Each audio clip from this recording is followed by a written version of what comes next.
አንድ ጊዜ ስቴዲየም ሄጄ መግቢያ አጣሁ። እሺ እና በጣም እንትን ነኝ የሆነ ነገር ይመጣልኛል ብቻ እሱ መኪናው ሲመጣየው በዚህ አሁን በዚህ በትሪቡን በኩል መኪና ይቆማሉ እና እሱ መኪና አለው ልክ ሲገባ ተከትዬ ገባሁ በሩ ተከፍቷል እና ከውስጥ ያን ጊዜ የሚነዳት መኪና ማስታንግ ነበረች ማስታንጉ ከውስጥ ሲነካው ትራንኩ ይሄ ከኋላ ያለው ይከፈታል እና እኔ እሱ አያቀኝም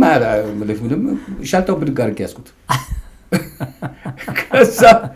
ከዛ እሱም ዝም አለኝ እኔም ሻልታውን ይዤ እያልኩ መግቢያውን ስለማውቀው ገባሁ እና ተክለማርያም የሚባል ሰውዬ ነበረ የት ነው የምትሄደው ሲለኝ አላየውም ዝበል ምናምን አለው ተቆጣው ከዛ ገባሁ በቃ ቆሜ መልበሻ ቤት ገባሁ እና ሲቀይሩ ምናምን ያለው ምናምን ወጥቶ ትሬኒንግ ያደርጋል በጣም ከዛ በኋላ ነው እንዴ ያልኩኝ የሚቀጥለው ሳምንት ጊዮርጊስ ወይ ኢትዮጵያ ቡድን ጨዋታ ካለው እዛች በራፎ ላይ ቁጭ እላለሁ